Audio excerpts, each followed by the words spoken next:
Good evening to all my awesome friends and family. It is Saturday, and what do we do on Saturday? Garden Tour Saturday.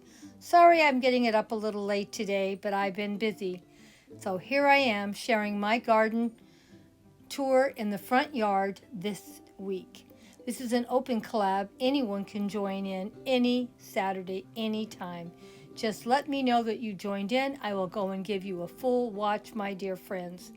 Thank you so much for all the love and support you always give my channel.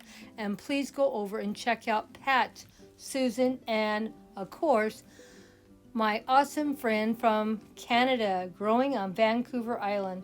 These are all three awesome channels. Go give them some love and support. And let's go see what Grandma did today for Garden Tour Saturday. Well, an update on our sunflower. It still hasn't opened up, but it is going to be a beautiful plant, is it not? Look how each leaf is just outlined so beautifully. And the dark veining, isn't it beautiful? I can't wait to see what that flower is going to look like. Well, let's go check on our other sunflower that we have out here. Now this is the smallest on the height so far. Now this one hasn't had any flowers open either, but you can see this one has lots of flowers that I'm going to have soon. And it's pretty tall. Looks like we may have a flower opening and maybe by next week. Looks like it's going to open up anytime.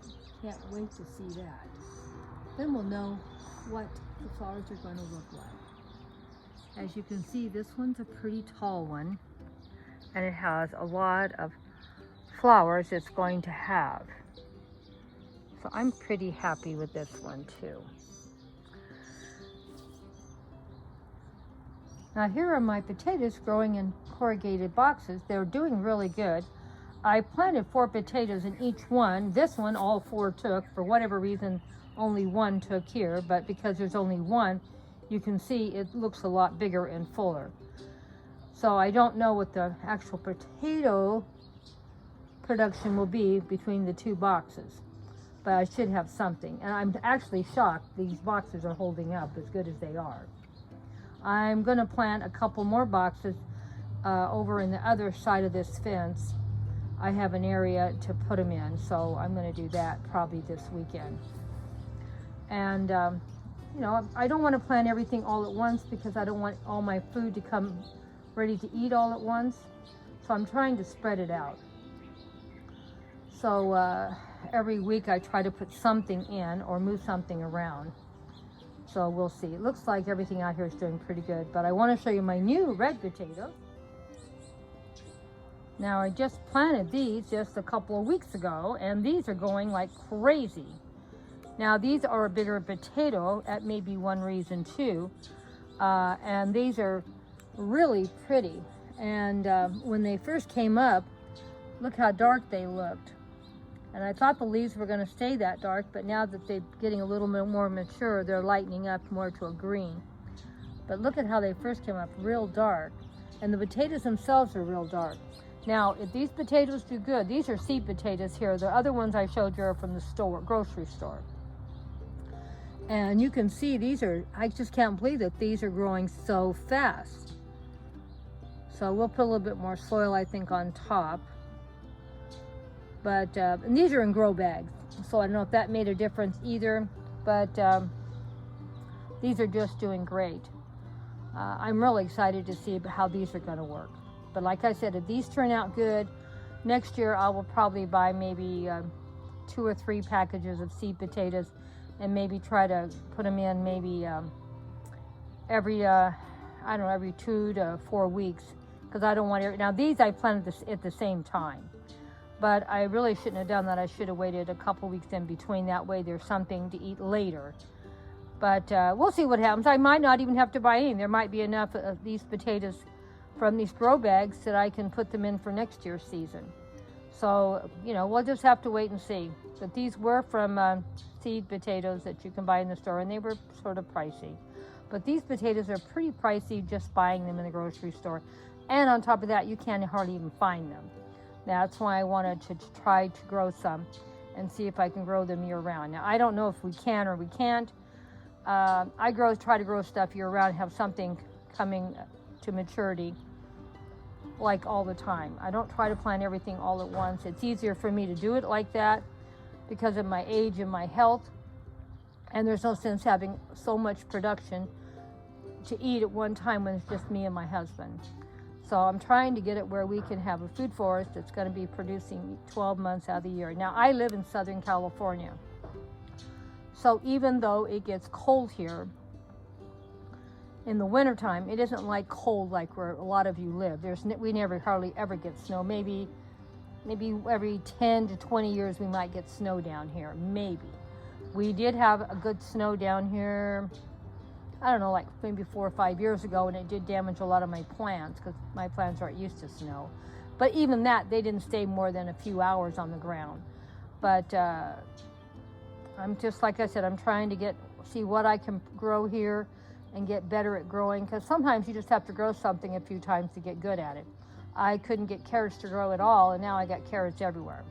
Because I let some of my carrots go to seed, and they just come up on their own. They were raised on this property, and they're used to the soil and the climate here, because this is where these seeds came from here, from this property. Here is one of my carrots going to seed. It's starting to get its flowers, and letting it do that, then it'll be planting more carrots in here. Used to have a lot of carrots in here. The gophers, I guess, have eaten a lot of them up. So I'm hoping they don't get a hold of this one here and kill it. But they're really near it, so it may not be here to see it bloom like we usually do because of that. But I do have a lot of plants that are in containers.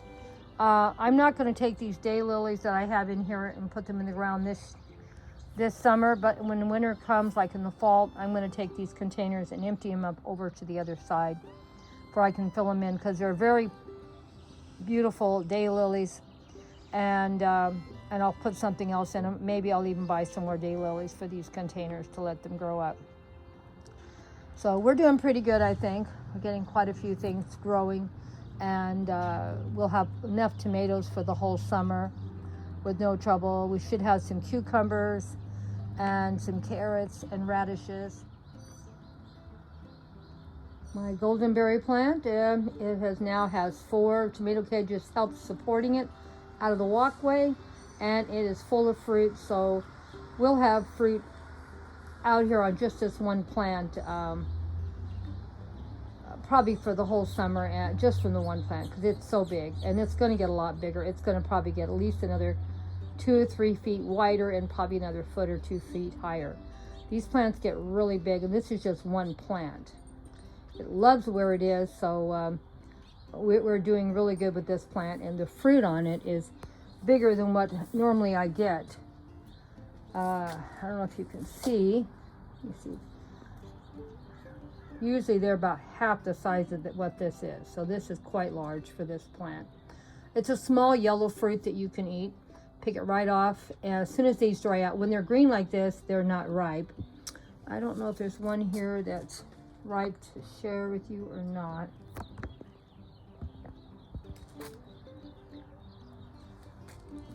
And this plant will produce in California probably 12 months out of the year. The summertime it gets really, it really produces a lot.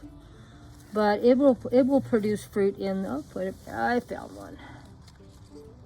I hope. This is what it looks like. If I can find where that. This is what it looks like for when you can eat it. You want it to look like that. Let me see if there's anything in there.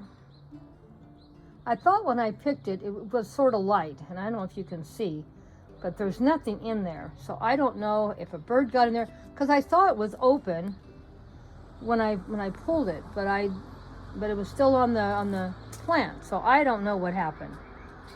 But anyway, one did get ripened, and something happened to the fruit. I don't know if one of the grandkids came over and picked it and did it so gently they were able to keep the pod part intact. Who knows with children? I have so many great grandchildren here. Well, I'm sure there's other ones here. I just can't find them because most of these are green.